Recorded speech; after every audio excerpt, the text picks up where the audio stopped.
On this week's episode, was there a slip up for Xbox? Is Kimmy Schmidt unbreakable? And is it time for some Scooby snacks once again? All this and more as we reach our next stop, as we once again delve into the pop culture cosmos. And we're back with another episode of the Pop Culture Cosmos. This is Gerald Glassford from Pop Culture Cosmos and Game Source, and also Inside Sports Fantasy Football, and of course the Lakers Fast Break. We want to thank you so much for listening to all of our great programs. But it wouldn't be a Pop Culture Cosmos without my good friend. He's our own unbreakable Kimmy of Pop Culture Cosmos. You got to check out what he's doing today at popculturecosmos.com, his truly awesome podcast, Topicocalypse, and of course his great book, which you can get today on Amazon and also as well, Barnes & Noble, called Congratulations, You Suck. It is my good friend. It is Josh Peterson. What's up, man? What's up? What's up? Happy Mother's Day to all the mothers out there that gave birth to people who came up with pop culture stuff. Thank you very much. I've been called a mother a lot myself, so I don't know if I feel I should. I don't know if I feel like I should be celebrating it, but I will say as well that everyone out there that is a mom, happy Mother's Day, and hopefully that you had a great one this weekend. But it is going to be a great episode we got for you today. We're going to be talking a little bit about Kimmy Schmidt coming to Netflix. Her latest episode is doing something a little bit different this time around for a comedic movie. We'll talk about that coming up here later in the program. Plus, also as well, is it time for some Scooby snacks? And the reason why I say is that there's going to be another kids-oriented movie bypassing the theaters and going straight to video on demand this week. We're going to talk about Scoob, and we're going to speculate whether or not it will repeat the same kind of success Trolls World Tour had in its outing later this week. Plus, also, we're going to be talking about the new series coming very soon to TBS, and that is based off the movie, which was such a big hit, which was a hit for Chris Evans back in the day, and that's going to be Snowpiercer. So we're going to talk about Snowpiercer, the series, and see if it can recapture some of that magic later in the show as well. Plus, we're going to be talking about some of our great box arts, because recently Josh and I, on our Facebook pages, went ahead and did the challenge of 10 days, 10 box arts, although Josh is actually still going to give you a preview because he's still in the middle of it. But we're in the process of doing a 10 days, 10 box arts. So we're going to talk about some of the box arts for some of the video games that have been most important in our lives coming up later in the program as well. But my friend, first on the list, and you as the essential Xbox fan, or I should say the quintessential Xbox fan, I guess got a chance to see, I know you got a chance to see some of the highlights that was going on with the latest Xbox Series X premiere of some great video games that are coming out for the Xbox Series X later this year. But there was a little bit of blowback from it. It just wasn't the kind of presentation I think everybody was hoping for. So I want to hear your thoughts first off on the Xbox Series X 2020 presentation. Was it everything that you wanted, or did you need something more?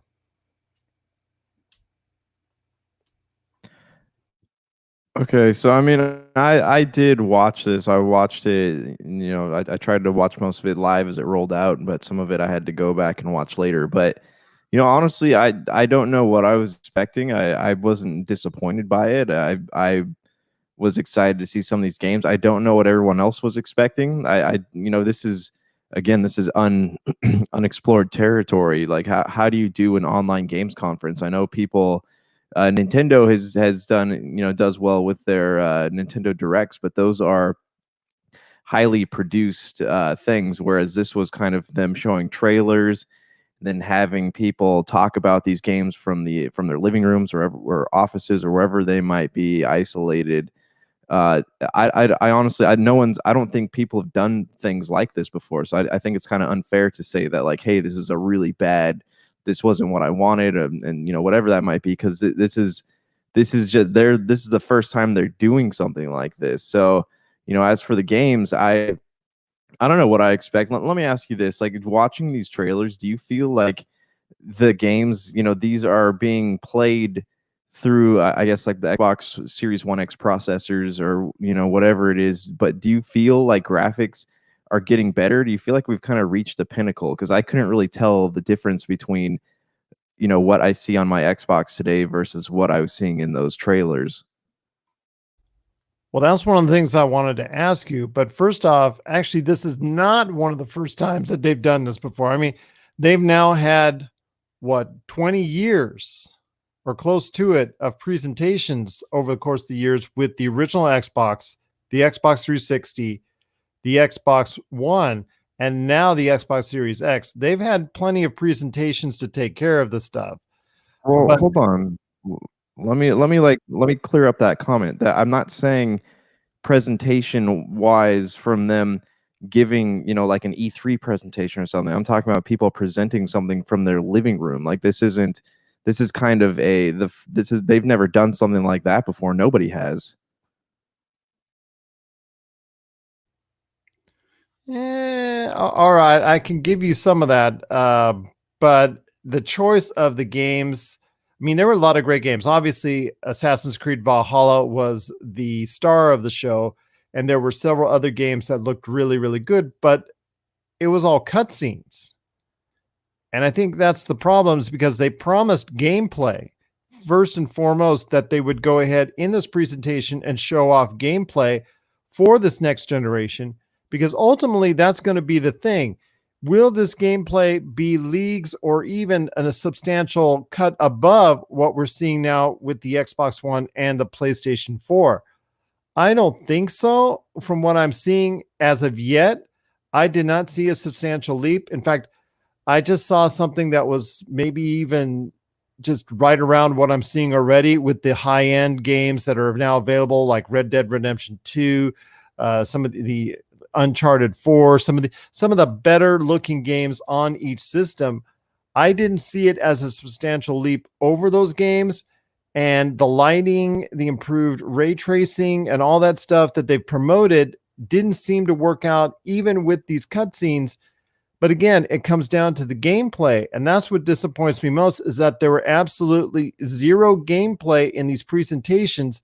And that ultimately will be the decider on whether or not I'm going to buy and spend the money that I have saving up for one of these systems.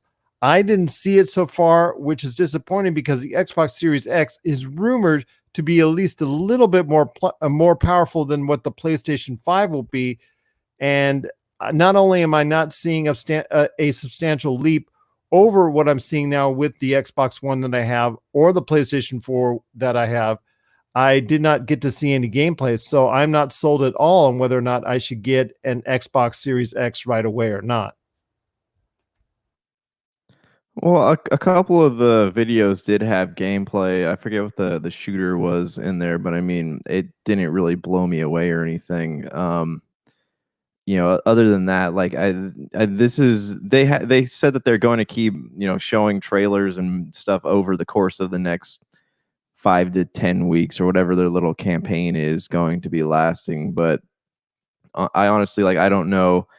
I didn't even know that this was going to be a thing until, you know, a day before. So I don't really have time to make my expectations really high for it or anything. But you know, I'm kind of hoping the Yakuza thing looks all right. The what's the medium thing? A couple of the games look really weird. The medium one looks kind of cool. It has like a Sherlock's Home vibe to it. Is it going to decide whether or not I buy the console? Probably not. You know, I'm set on buying it because I love Halo. I want to play Forza. Like I'm an Xbox person, so I'm gonna buy it regardless. But you know, I don't feel like from what I'm seeing, I don't feel like graphics have made like a giant leap. But then again, it might be, you know, the monitor I'm watching it on, or it might be like the TV I was watching it on. I guess there's a lot of factors in, but I mean, I almost feel like we've reached a pinnacle in graphics. So I don't know like how much better things can get at this point. I'm just playing so I can continue on with some of my favorite franchises. But these franchises will also be available for the Xbox One that you currently have. So you might not have to need to spend close to $500. In fact, probably $500 in order to get that. Just to me, it doesn't seem like an investment I'm willing to make at this point in time, based off of what I saw. I mean, there were some great looking games. Bright Memory Infinite seemed like a fantastic game. And then I heard it's actually being developed by only one person, which is truly outstanding. I don't know if that was gameplay I saw, because that was the closest thing to it. I don't know if that was actual gameplay or if that was a cutscene. So everything else that I saw, whether it was Call of the Sea, Chorus, Dirt 5, Madden NFL 21, Scarlet Nexus, Scorn, Second Extinction, The Ascent, The Medium, Vampire the Masquerade, Bloodlines 2, Yakuza Like a Dragon. I mean, and then also, like we said earlier, Assassin's Creed Valhalla. I just needed to see actual gameplay. Cutscenes, they're great and all, but they don't impress me anymore. I need to see more, and I need to see gameplay, because that's ultimately what's going to make my decision on on dishing out $500 for a new system.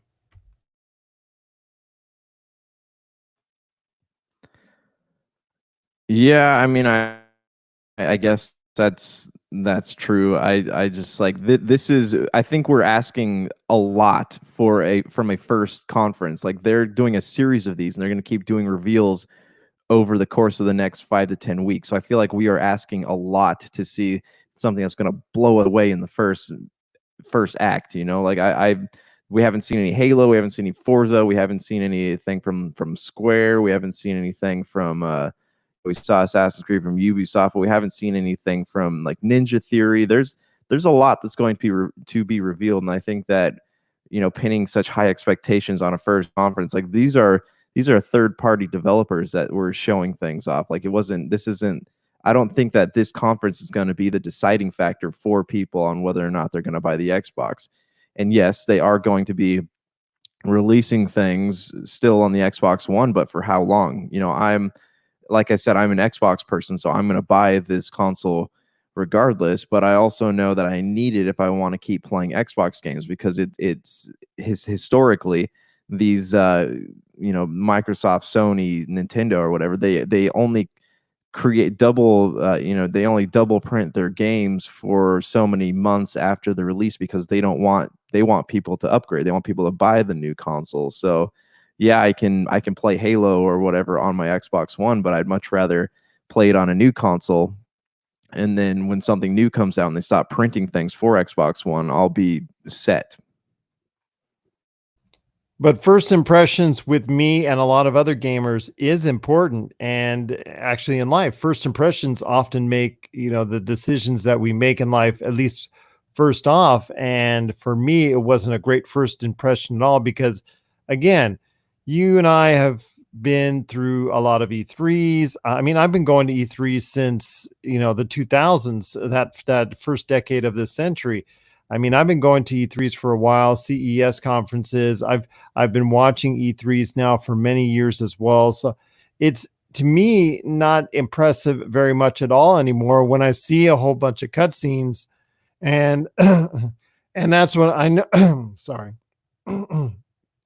And that's what I know I'm going to get when I go to E3 and I see these all these press conferences and whatnot. I get a whole bunch of cutscenes, and it doesn't impress me. Actual gameplay impresses me the most. I love it when they do those developer walkthroughs, when the developers come onto the stage and they go ahead and they give you a little bit of walkthrough of a level from the game and whatnot. Those impress me more.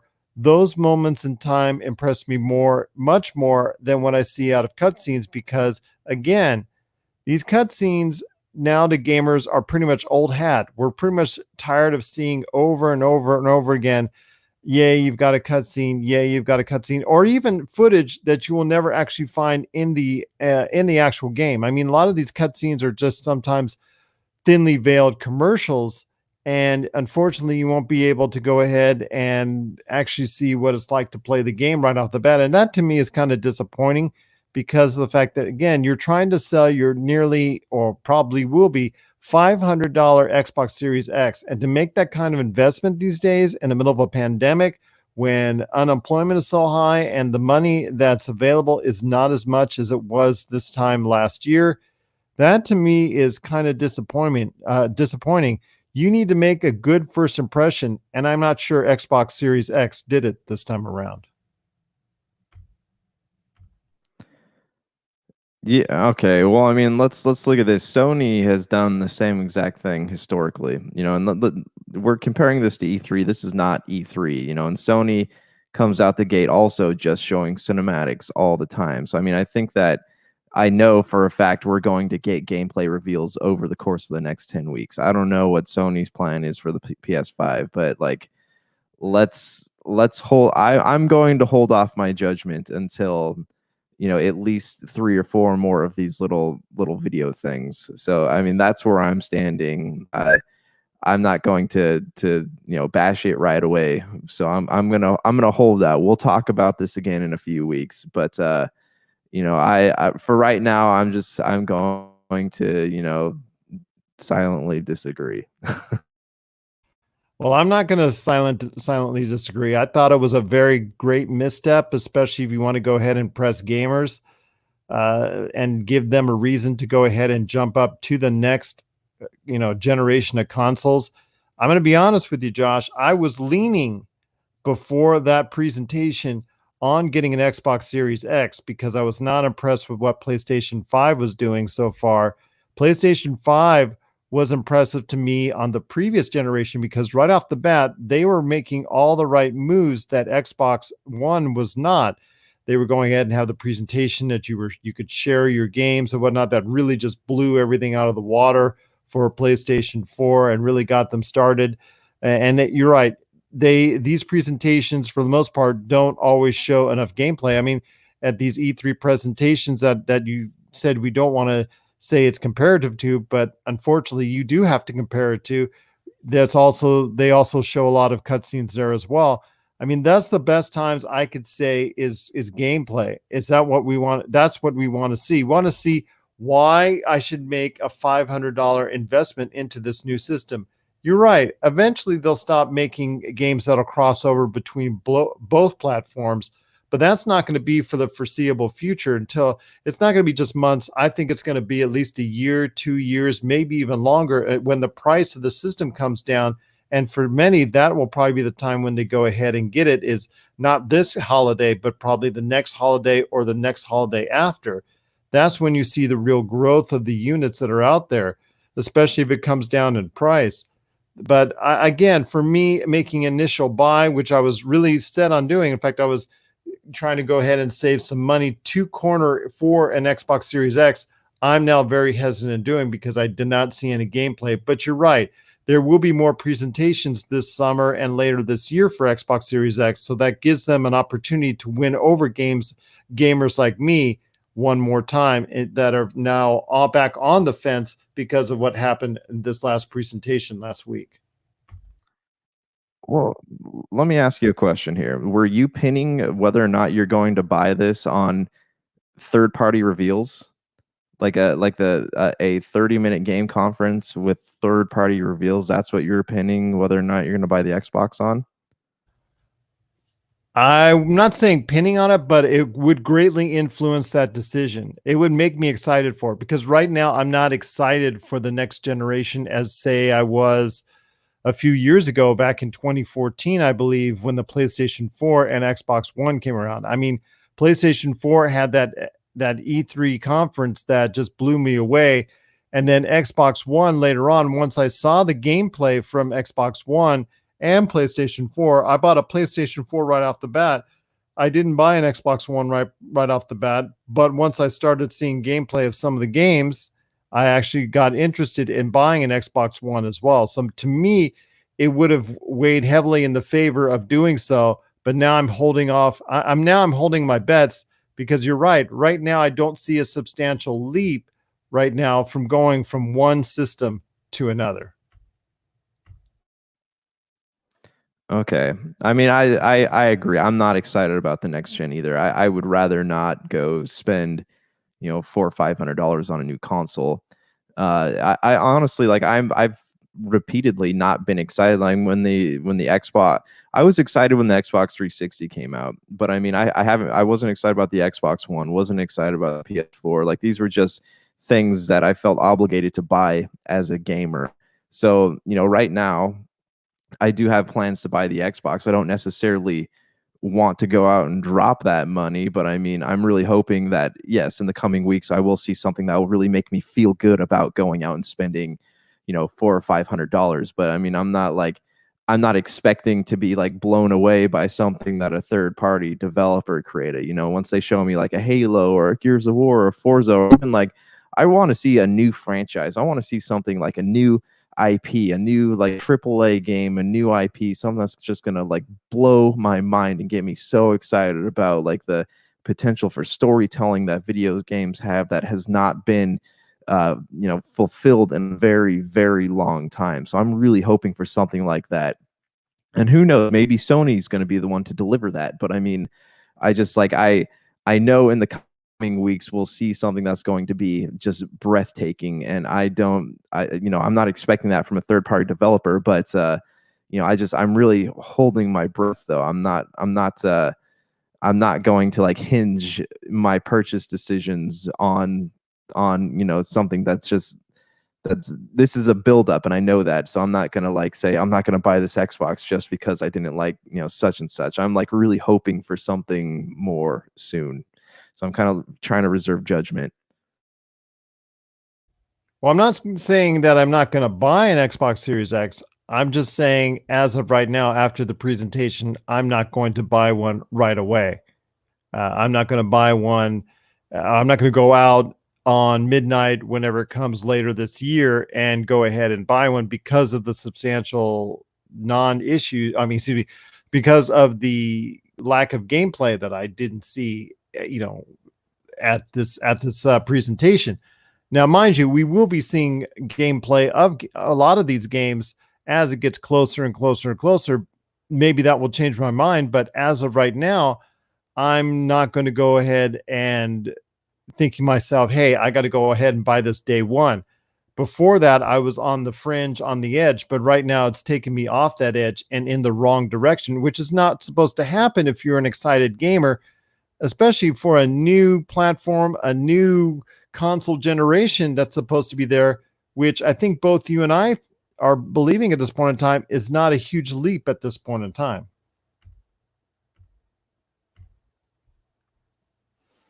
Yeah, but I mean, again, that's it's not, it's, these are third party developers. Not to say that they don't have a certain standard that they should stick to, but I mean, there's not to the, I guess the money and the, the power to make games as good as, it's a first party developer. These are kind of like the indie game. I'm not indie games, but these are smaller games. So I mean, I wasn't expecting to be like blown away, but at the same time, yeah, it does kind of worry me that we're paying so much money for another Xbox One or another PS4, just slightly more powerful.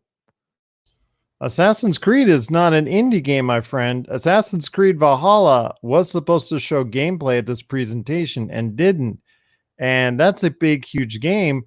And third party games often are better rated, more highly thought of than the first party counterparts. I mean, there's a Last of Us, there's an Uncharted for PlayStation that does really well, that's held in high esteem.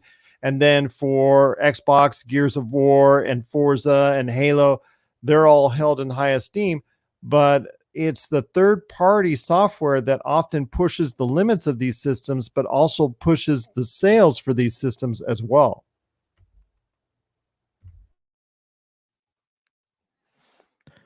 Yeah, I get that, but I mean, you go to we keep talking about E3. You go to E3. What do you see? You see these the AAA titles. You see the Uncharted's. You see the Gears. You see the Halos. You see the Final Fantasies. Like no one ever watched a trailer for Ori and the Blind Forest and said, you know what, that's going to be the one that's going to get me to buy the Xbox One. Or no one ever watched a trailer for Dreams and was like, you know what, I'm gonna buy a PS4 because Dreams looks awesome. These are games that people who had these consoles already are like, I'll check them out, and that was what they fell in love with the game and so on and so forth. But it's not. I don't think that those games have ever been the deciding factor. Like I loved Hellblade. Senua's Sacrifice, like I've talked about that a lot. I've the PS4, like my PS4 collected dust until I played Hellblade, and that's what made me want to play more PS4 games. But it wasn't. I didn't see the trailer for Hellblade and wanted to be and went out and was like, okay, I'm gonna buy a PS4 just so I can play Hellblade. I don't think that those third party games are really big deciders for people who are going to be buying consoles. One of the other things that they were talking about, which could be a distinct advantage over the PlayStation 5 that comes out, because Sony hasn't mentioned it yet, whether or not they're going to follow that type of system, is the smart delivery. So I'm going to give Xbox credit on this before we finish our conversation for today. And by the way, when you said Dreams, it was kind of funny because I'm thinking to myself, okay, this is a game that was promised, I think, at the beginning of the console generation and only came out at the very end. And I think that should have been saved for PlayStation 5. But I want to tell you that's a smart delivery system. That was what was promised, as something that was going to be one of the features that Xbox Series X would have. And if that holds true, I want to go ahead and tell everybody out there this might be the deciding factor between the Xbox Series X and the PlayStation 5, in that there's going to be a ton of games that you can buy now on your current generation and will be able to be carried over into the new generation with a new gen version of it given to you at no additional charge, or maybe in some cases a very small additional charge. But the smart delivery system seems to be something a lot of people are interested in. They showed it off very well, and for that I appreciate. And it looks like it's something that it's going to be a kind of a seller for a lot of these systems, at least for the Xbox Series X.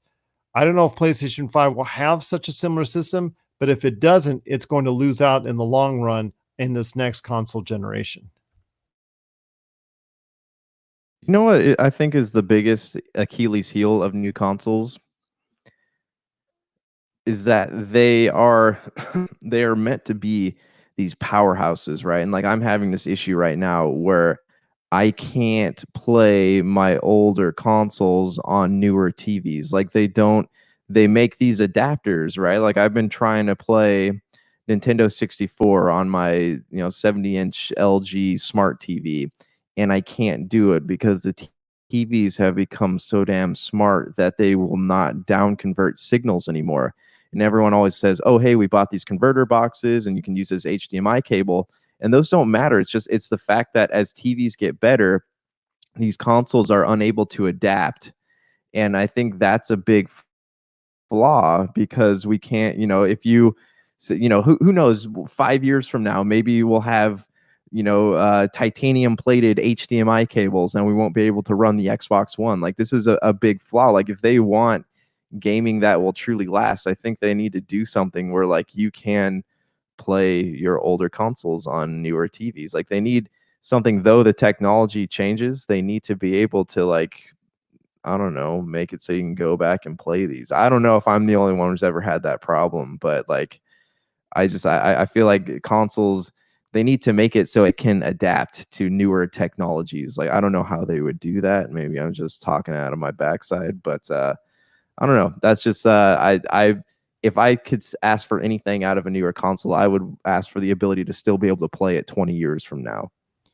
And that's what the Xbox Series X does have in its back pocket, is that they've said from the get-go, and I'm hoping this will still be the case, that you can play all of your Xbox games, even way back to the original Xbox, on the Xbox Series X. Now, I don't know if they're going to hold with that backwards compatibility, because you saw what a nightmare it was on previous console generations, trying to write the code and trying to go ahead and manipulate it so it can play on a newer generation. And I remember Xbox was releasing like 2 or 3 a week, and finally it released, so many of the original Xbox and Xbox 360 games, and it was able to go ahead and play a lot of those games. But Xbox has said for the Xbox Series X that it will be backwards compatible fully down to the Xbox.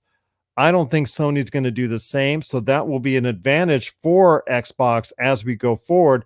That I'm interested in, and that, if they push and if they make it a reality, would get me back on the fence, and not only on the fence, but actually would get me back over the fence and into buying an Xbox Series X if I know it's actually very clean as far as, let's say, running an original Xbox game, like I'm going to be talking about here later in the show, popping it into an Xbox Series X. And now, mind you, I don't expect an HD upgrade or anything like that. I just expect to be able to play that original Xbox game from 15, 17 years ago into an Xbox Series X, if what they say holds true. Yeah, and let's hope for that. Even on the Xbox One, like there's a lot of Xbox 360 and Xbox, original Xbox games you can't play. There are some you can play. Like there's a running list, but if you were to go to like Retro City Games or Game Exchange or whatever your local jam is, like you see like a little gym hidden in there, a little $3 or $4 gym, you're like, oh, this is a game I wanted to play, but I just didn't want to pay $60 for it. But at $3, I'm more inclined to pay that. And then you bring it home, try to put on your Xbox. It doesn't always work. Granted, Sony doesn't do that for anything. So I mean, you're kind of, Xbox is already winning the race there. But Xbox, it would be nice if you could play your entire catalog. You don't have to go on to the Xbox Live Marketplace, repay for a game that you already have a physical copy of. Like that would be, I would love to just have everything backwards compatible. That would be the ultimate gift to gamers. That would be that would be the ultimate gift for gamers, because you don't have to carry all those older systems unless you're into collecting majorly, unless you're into collecting like so many people that we see at Retro City Games and some of the older console places that go, some of the mom and pop video game stores that we run into every now and then, and the ones that we go to, like Retro City Games here in Henderson. So yeah, I'm hoping that for me, if that's the case, I would get back on board if they make sure and have that backwards compatibility clarified. I would be on board, and I would be able to go ahead and buy that, I think, pretty much as a day one buy, if it holds true and it's to the, if it meets my expectations. Gameplay aside, if it has that, because I wouldn't have to worry about carrying all these other systems, the Xbox 360, the Xbox One, even the original Xbox. I would be able to go ahead and just have one system that plays it all backwards back into the games, to the original Halo that came out so many years ago. That I like the original Halo, playing that every now and then, but then I also like playing Halo the Master Chief's Collection and seeing that upgraded version. So I would like to have that capability to go ahead and do that, and that would bring me back into the forefront. Whether or not Sony's going to do that, I'm not sure yet. I'm hoping they will. It would make smart business sense that they will. And if not, they're going to have the same kind of deficit that Xbox had when the E3 announcements were made between Xbox One and the PlayStation 4, and PlayStation 4 had that initial advantage. So it's going to be a cat and mouse game that we're seeing right now from PlayStation to Xbox. Xbox Series X, after getting off to a good start with the announcement of the specs and what's coming up and all that type of deal, looked like it had a great advantage, but it kind of took a step back after the presentation, because the graphics of next gen really aren't that next gen for us as of yet. Plus, also not seeing a whole bunch of gameplay and questions still abound about the system itself leave many of us, like myself, in question on whether or not we're going to get it sooner rather than later. What are your thoughts out there on what's going on with the Xbox Series X and its presentation last week? Did it meet your standards? Did it meet everything that you wanted it to do? Did it do everything you wanted it to do? Or did you want to see a lot more from the Xbox Series X? Share us your thoughts, popculturecosmos@yahoo.com.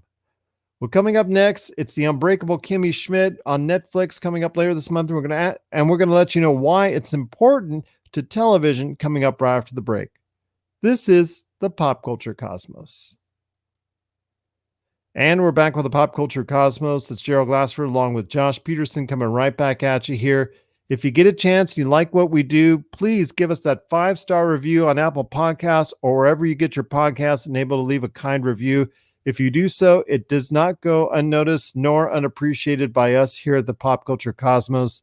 Also, if you get a chance, please like our shows, subscribe, and also share it with a friend that, if they really like, let's say geek culture. I will say geek culture, pop culture, movies, television, video games, the whole 9 yards that we go into here on a regular basis here at the Pop Culture Cosmos. If you have people in your life that really like that kind of stuff, let them know about our show. We'd be truly grateful if you did. But my friend, I wanted to talk to you later this month about this month. Coming up later in May is a show from Netflix, Shock of Shocks, with one of the many things that's coming out for Netflix, including Space Force, like we talked about on the PCC Multiverse. And that is the Unbreakable Kimmy Schmidt, Kimmy versus a Reverend.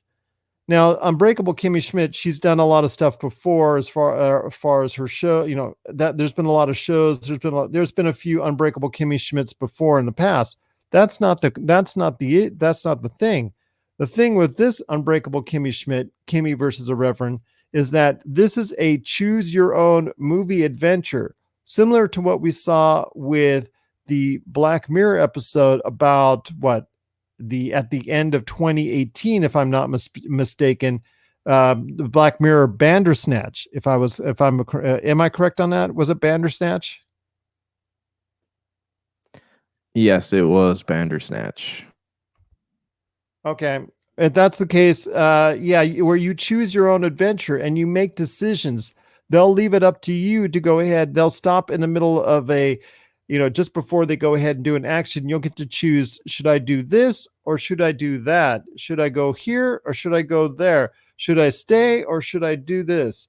It's going to give you these options during the course of the movie, which can lead to several different routes, which we saw from Black Mirror Bandersnatch. So I ask you, Josh, it's been a while since this technology has been used really to any effect since Black Mirror. It's been almost a year to my knowledge. I think maybe one other show tried to do it or one other movie, but this is something that Netflix now may be going to in the future more often. Is this something that interests you in a show that maybe didn't interest you before? Or is it something that's just going to be, hey, you know what? I can miss it. This is not really a big deal, because I think it's going to make it's going to make a show that's a comedy even more fun.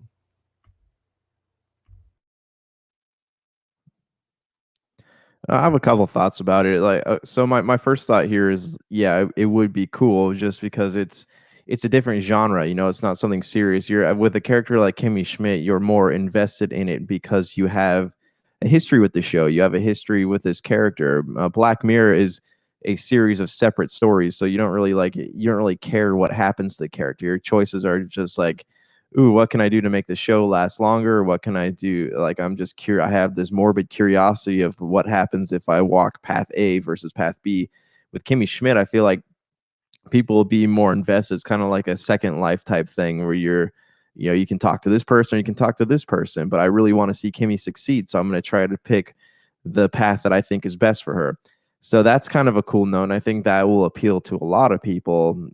As for my personal opinion on it, I don't, I think it's cool. I think it's a cool novelty. I might watch a couple or try a couple episodes of it, but here's my thing, much like the Nintendo Wii, I like to game, but I don't like to move when I'm gaming.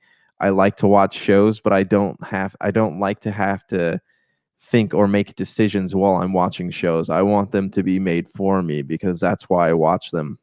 I mean, what are your thoughts though? Are you excited about this? I actually am. I'm just well, first of all, I'm actually picturing you like a couch potato, just go ahead and just diving and being enveloped by the sofa as you watch a movie. It's kind of funny, right? You know, Oh, yes. Yes. On the once every 5 years I get to do that. yes, exactly. Once every 5 years, you get to do that indeed. But I will say that to me, it makes it more interesting. Now, let's put it this way in context Unbreakable Kimmy Schmidt, if you've not seen it, is a multi Emmy Award winning show. It's a very highly thought of show by the critics. A lot of people do love it out there. It's been around for a few seasons now, and it's something that I think a lot of people, if you've not gone out of your way to see it, you should see it. I mean, if you like 30 Rock, you like some of those type of shows that you've seen before, Tina Fey style, because actually she helped develop this show and helped create it.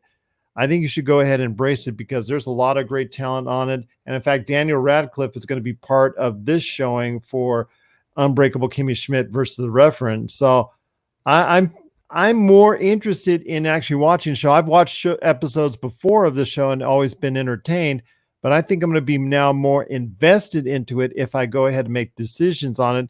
But it shouldn't become an every episode thing. I think every now and then it should be like a novelty. I'd like to see it used more often, but not to the point where it becomes old hat. Like for instance, maybe just one episode a season for Kimmy Schmidt or for any other television series, maybe just once every 22 episodes or whatever, however many episodes that each that your show has. I'd like to see them do this once where you choose your own adventure and choose your own path. I know it means a lot more footage you have to go ahead and film. I know it means a lot more decisions you have to make as far as production staff or production crew, writing, directing, the whole 9 yards. But you know what, Josh? Every now and then it breaks up the monotony of just, okay, I got to binge this season of this, of show of X show of show X. I've got to go ahead and binge every season. To me, I think that something that would break up the monotony of that and would provide something interesting if it's done once in every while type of manner. Yeah, I mean, I agree with that. It's not something I'd want to have, on every show. So, I hope people like it, but I hope it's not like crazy successful because I don't want to sit there and watch like Stranger Things and have to decide, is Hopper going to go to Russia or is he going to go to this theme park? I don't want to have to make those decisions. That sounds not relaxing to me. Is he going to be eaten by the Demogorgon? You decide. You decide. Or plot twist, you can be the Demigorgon and then you have to decide who you're going to eat. That would actually be kind of fun, but then that should be a video game instead. That would be really good. Like a VR game. It would be a cool VR game, I think. Something like that. Yes. Well, Unbreakable Kimmy Schmidt versus the Reverend. It's coming out later this month on Netflix. I hope you get a chance to catch it. We're kind of interested in it.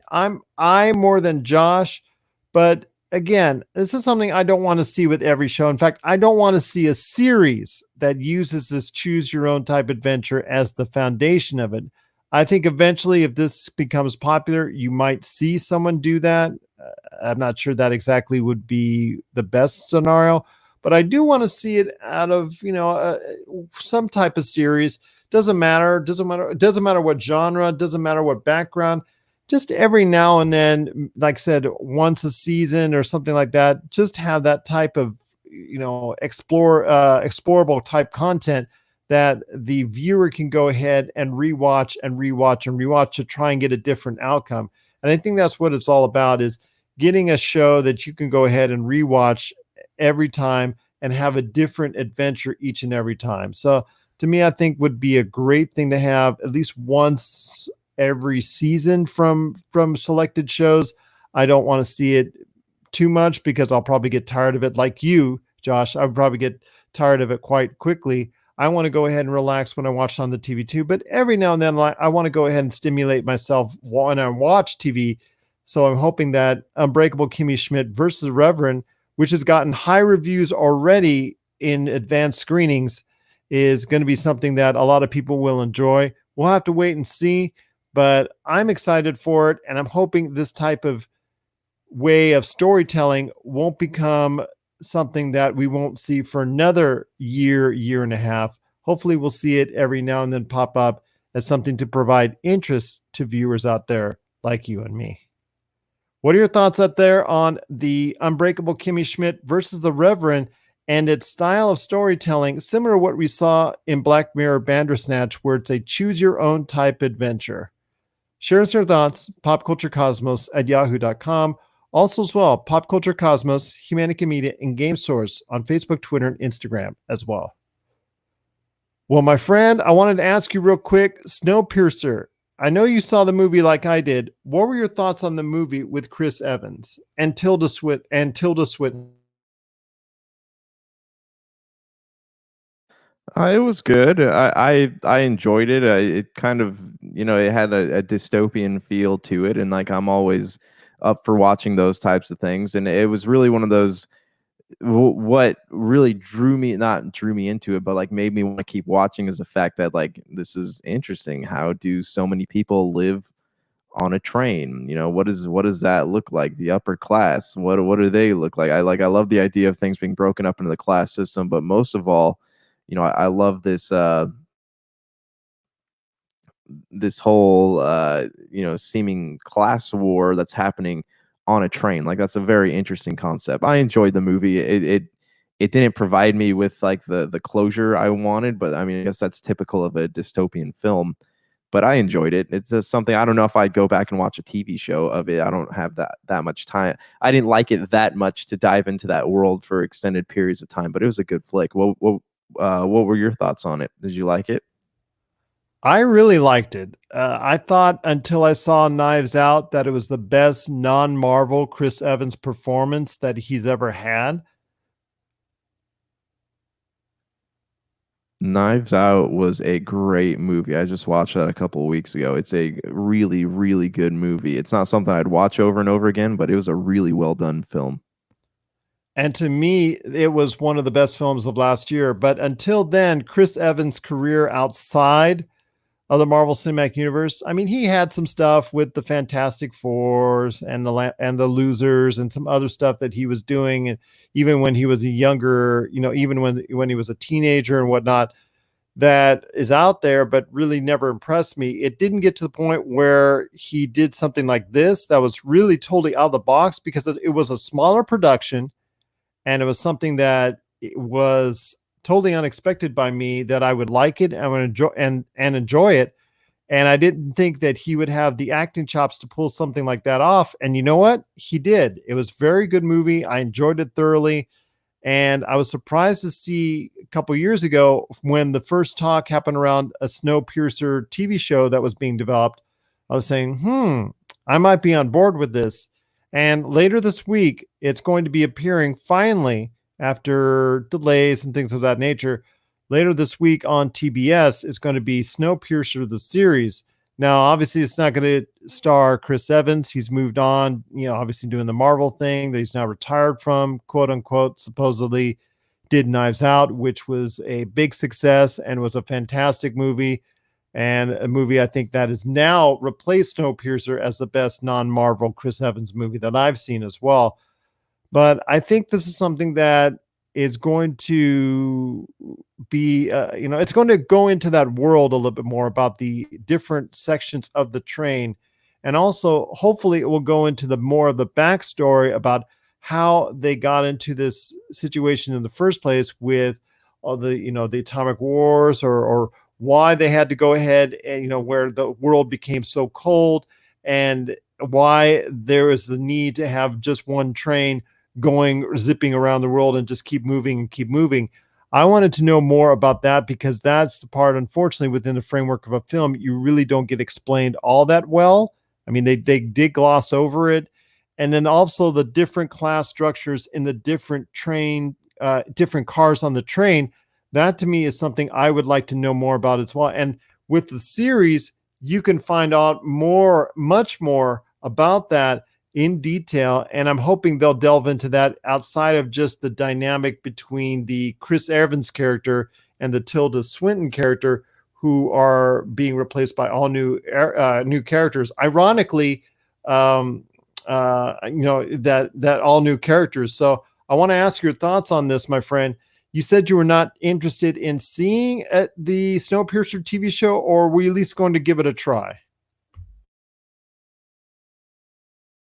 I mean, I'll watch an episode or two just to see if it hooks me. But if it doesn't, it's not going to be one of those shows that just because I like the movie, I'm going to drag myself through a series of it. Like I could watch the first Snowpiercer and be fine with nothing else, if that makes sense.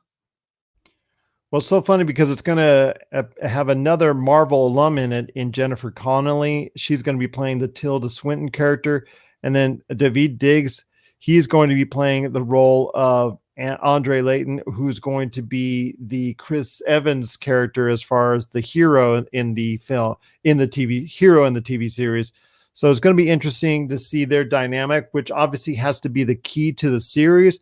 But going into more of that world, going into more of why it happened, how it happened, and also the situation that they're now in, I want to see more of that develop. And I think that will be the key on if Snowpiercer, the TV series, is ultimately going to be a success or not, and to see if they can extend it to even more seasons. So, and also that it's appearing on TBS, which new series are really not that familiar with on TBS. TBS usually plays a lot of other stuff. So I'm excited to see how TBS is going to parlay a new series like this that's been given to them. And the fact that they didn't put this on TNT instead kind of makes it very interesting. So I want to see how that works out. But one last question to ask you on Snowpiercer before we head on to other topics is, okay, do you ultimately think Snowpiercer is a big enough property to garner some interest, or to garner enough interest and garner enough success that will be something people want to watch right off the bat?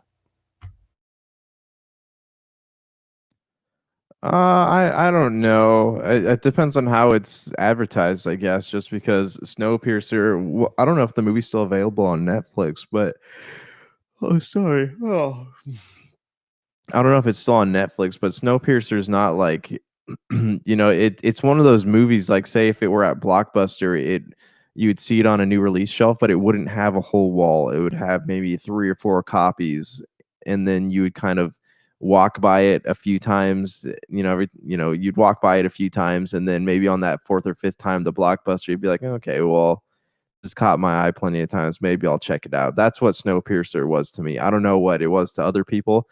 I don't know if Chris Evans or who is Chris Evans in this show? Is that No, he's is that what not. you said? No, he's not in the show. I'm just basing off David Diggs is going to play the hero in the series that is going to be on TNT. TNT is airing the series. It was going to be on TBS. It may still appear on TBS since TBS and TNT are sister networks, but it's also going to be on TNT as well. I want to clarify that. So I'm right now, I don't think Chris Evans is going to make an appearance. So I don't think he really is going to be able to do that. But it is going to star, like I said, Jennifer Connelly, who is a Marvel alum, who we also know as the voice of, was it Friday on the last Iron Man iteration? Yes, yeah. So okay, all right. Well, that's interesting. But yeah, I mean, it's I don't know if that's going to be enough star power to get people to want to watch it. And it also depends on like what the quality is. Is it going to look like a show? Will it look like the movie? There's a lot of factors involved. And, again, Snowpiercer is not it's something that it took me a long time to want to watch it. So it's not something I'm like super stoked about. So that is Snowpiercer, the TV series. It is coming to TNT later this month. Excuse me, later this week on the 17th. So if you're interested from the movie standpoint, if you gained any, appreciation for the film, because I thought it was a really good movie. I mean, it was something that I think a lot of people really got into.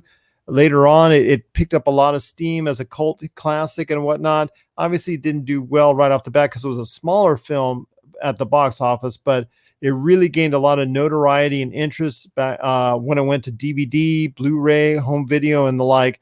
So much so that it garnered this TV series that's going to be made and patterned after it. So if you get a chance, at least give it a shot. It's coming out later this week on the 17th, and that is Snowpiercer coming to TNT, and we're looking forward to at least giving it a shot on Snowpiercer, the series. Let us know your thoughts on it. Please, we'd love to hear your thoughts on Snowpiercer, the TV series. popculturecosmos@yahoo.com. Well, my friend, before we head on out, we got to talk about something that you and I were challenged to do. Actually, I challenged you, but I was challenged by Rob McCallum, and that was box art. 10 days of box art of video games that have shaped our lives in some form or fashion and shaped the way we are as gamers. So I want to hear your thoughts first on the 10 box arts. Now, these are not your 10 favorite games per se, because my list is not exactly, it's almost my 10 favorite games. And in fact, many of these games are my favorite games of all time, but it's not 100% the 10 favorite games that you have in your library. These are just the 10 games, the box arts that you showed on your social media of the 10 games that most influenced your life as a gamer.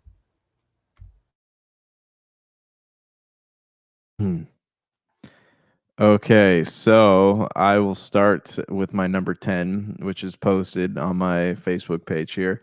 Armed and Dangerous. This was the first time that I played a game that was made by LucasArts that was not Star Wars, and it's also the first time I realized games could be funny. You know, games didn't have to be serious. They didn't have to be just kids games. Like, they could be funny for adults too, and they could have action and comedy. Like, they didn't. My idea of a video game was stuck in a box until I played Armed and Dangerous. Number 9, I got Legend of Legaia. You know, that was one that was kind of a good, like, after I played Final Fantasy VII, it left a hole in my heart, right? Like, I needed a new fantasy game. I need a new role-playing game to play. And, you know, I tried a couple, wasn't really happy with what I played, but Legend of Legaia really kind of filled that gap for me. I remember I bought the game, and then I traded in because I was dumb, and then I ended up having to pay, you know, $40 to get it a couple weeks ago. So, you know, Legend of Legaia is my number 9. Sonic 2 is at number 8. Sonic 2 is actually the first game that's not on a handheld that I ever played. I remember going over to my neighbor's house, playing Sonic 2, doing the multiplayer, the 2-player mode where you race on the little half pipe looking things, or you go through the Emerald Hill Zone or the Casino Zone, which was crazy hard. So that's number 8. Number 7, I got Halo. Who doesn't love Halo? Halo was the first non-role-playing game that really immersed me into the story and made me interested in an entire universe. So much that I went out and I read all the novels and I bought all the magazines. Like, I was really enveloped in that world. Streets of Rage I have is a, hold on, what number is that? 10, 9, 8, 7. Streets of Rage is at number 6. I got Streets of Rage. I remember playing, you know, being a kid, having friends over, playing the 2-player mode on this. Like, it was just this arcade style brawler. Lots of fun, you know. Are you going to really get frustrating game? Do you have any memories? Yes, yeah. Now that my internet's working, I can download games. I do plan on getting Streets of Rage 4, but Streets of Rage, classic franchise, classic Sega game. You know, I love that it still, like, holds up today, and people are still wanting to play them. You go to, like, the adult arcades, like, where they have bars and stuff, and there's always Streets of Rage arcade machines there, and I love that. Bomberman 64. This is a game, like, this got me interested in Bomberman. I don't know, it's just a fun game, a light tone game, easy to play, just all kind of a good time. Forza Motorsports 2, like, this was outside of Gran Turismo. This was like the one of the racing games that kind of, like, got me into racing games. I remember, like, spending hours on this game with my brother and Big Dog and Brian Kane, and, like, we'd create these custom paint jobs, and we'd buy cars, paint them with the most ridiculous, sometimes, like, not very appropriate things. We gift them to each other, and we play these games where it's like cat and mouse, and you had to drive the car the person gave you. And like, so cat and mouse is where you have someone in a really slow car and then someone in a really fast car. And the point, you have to get your really slow car to cross the finish line before the other person's, and you kind of like crash people. So that's fun. Forza Motorsports 2, fun. Love that franchise. Star Wars Shadows of the Empire. I really love that one. That's one I spent a lot of time on playing Nintendo 64 as a kid. Elder Scrolls 5 Skyrim is my number 2 pick. Again, I love games that kind of fully immerse me into the world. Last but not least, Final Fantasy 7, because that is kind of the game that define my interest in games. It's a wonderful game. I'm playing the remake right now. It's just I love it. And tell me what yours are. Well, again, hold on, sorry. Testing. Oh, shoot. Yeah, I can hear you. I know, but it's echoing now. Oh, nice. I had this all set.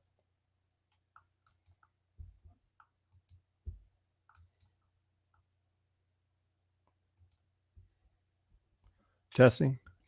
All right, much better. All right. I just wanted to say, let me ask you this. Are those games are not your all-time top 10 list, correct? Correct. These are just the ones that kind of shaped my interest in games and kind of sparked my imagination. Same thing for me as well. Not all of these games would be on my all-time top 10 list. I mean, there would be some games I'd love to throw in there instead of a couple others. I'd probably take about 2 or 3 of them out and put 2 or 3 more in to make my all-time top 10 list. But again, like you said, these are the games that probably shaped us most as gamers. For me, it starts off with Pong. Pong is something that I was first given to as a very young kid, and my sister and I just loved the heck out of it. And really just that got started for so many people out there at that time into the world of video games. And then it evolved obviously into the arcade games. And then we got into Atari 2600, and the rest is history. So Pong is, for many people that are my age, or maybe even a little bit older, one of the places that they would tell you that they would start off with, or what started their love for gaming. Also for me, the Uncharted's have been a great influence in my life as far as the enjoyment I've had from a narration standpoint. I really saw where storytelling could go within a video game medium with the Uncharted's. The Uncharted one, while it's not the most pleasant of games when it concerns gameplay and things of that nature, from a narrative standpoint, it was truly outstanding. I loved the story. I felt like I was, for the first time, I really felt maybe the Halos, maybe Halo, maybe a couple other games like that at that before then. But this was pretty much the first time for me that I was really invested into a story to the point where I felt like I was within an action thriller that I could relate to. I mean, I played Halo and just had so much fun with that game, but and obviously some others over the years. But it wasn't until Uncharted Uncharted Drake's Fortune, which I could really just invest myself into the game and felt like I could go ahead and be like Nathan Drake and have that kind of adventure. And then Uncharted 2 and Uncharted 3 for me are 2 of the best games that I've ever played on any system anywhere. So that to me was the Uncharted's just so very much of an influence on my life. And also Mass Effect 1 and 2 from a story building standpoint. Again, it's not necessarily about the gameplay, because the gameplay, similar to what I saw in in Uncharted Drake's Fortune, wasn't the greatest, but the narrative, the storytelling, the choices that you can make, the expansive universe that was Mass Effect, the compelling story that you had to save the galaxy, that to me was really, really fun. And just, it's so much a part of what helped me realize that video games as an art, video games could be art and tell so much of a great story I was just so intrigued by it that I'm hoping to see more from the Mass Effect universe, even to this day. I mean, you see the stuff in my studio, you see that here as far as from Mass Effect and Uncharted on narratives. You see that artwork here and all that. You know why I love the game so much, and that's why it's influenced me so much as a gamer. Doom, I've talked about this before on the show. I think that goes back to my time in special effects when I was going ahead and having LAN parties with fellow crew members in Hollywood while I was working for a special effects company, and just so much in the way of great times about how a multiplayer game could bring so many people together. I mean, the same could be said about Halo 2. Halo 2's multiplayer was so groundbreaking. The matchmaking system was unlike anything we had really seen up until that point in time. And Halo 2 and all the variations that they were throwing out at us, and game variants and game maps they were throwing out at that point in time, it had me hooked every night for over 2 years. And I cannot, say enough good things about the Halo 2 multiplayer. I mean, also 13 on Xbox, another great narrative. You have amnesia. You didn't know if you killed the president or not. So you're trying to go ahead and unwind the story from a first person narrative. The cell shading was a different look for this game. So it was a great influence on my life on how narratives could really dictate how a video game could be played. And then Gears of War is also a big influence on my life because of the fact that when I was running the video game stores, to me, it was something as a team building experience with my crew after, because always we would talk at the store, hey, you're going to be online tonight? You're going to play some Gears tonight? You're going to play some Gears? To me, that was just such a wonderful experience when I went online and I heard all my staff there and ready to play. And we would play all to all hours of the night in some Gears of War because the multiplayer was just so fun to play. And I enjoyed it thoroughly, and I will always remember that as good times as part of, me being a part of that team building experience. So those are some great game memories that we have from the box arts that we've been showing off. Here's a challenge to everyone out there. Go ahead on your Facebook or Instagram or TikTok or wherever social media that you use and show off 10 box arts from 10 video games that you love that has been most important in your life. And then go ahead and challenge on each of those 10 days someone new that so they can go ahead and share the love for video games as well. We offer that challenge to you, and we hope you take it upon yourself to do it. And if you do, let us know. popculturecosmos@yahoo.com. Also as well, Pop Culture Cosmos, Humanica Media, and Game Source on Facebook, Twitter, and Instagram as well. Well, my friend, it's been a great episode. Coming up next on the Friday episode of the PCC Multiverse, I believe I'm hoping to have on Marcus de la Garza, who's going to be talking about NASCAR coming back online again for later next weekend. They're coming back for real racing, so we're going to talk about that, and also as well how the series on iRacing went over to the general public. We're going to talk about that. Also got some more great stuff coming up, including our countdown list starts for the top 100 movies that you chose out there. So this is going to be the top 100 movies. We're going to start off with numbers 90 through 100 on our top 100 movie list. You excited, Josh? Oh yeah, excited to see some of these picks. See, what my thoughts are on them. See what I didn't expect to make the list. I am really excited.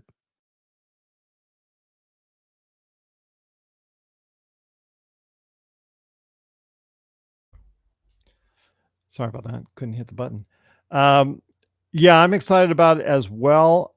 There's some movies out there. Once you take a look at the entire list, because only you and I right now have the entire list. There's going to be some movies that are going to surprise you, my friend. Rest assured, there will be.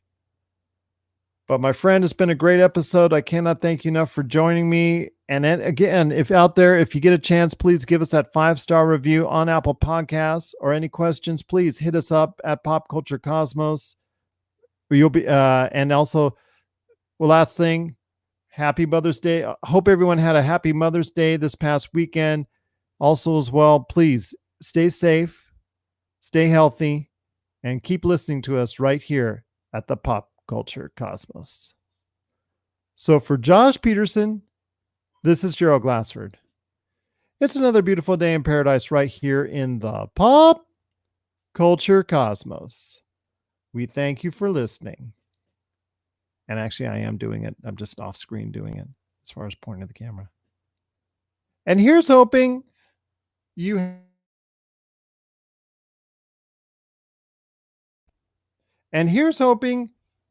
have yourself a great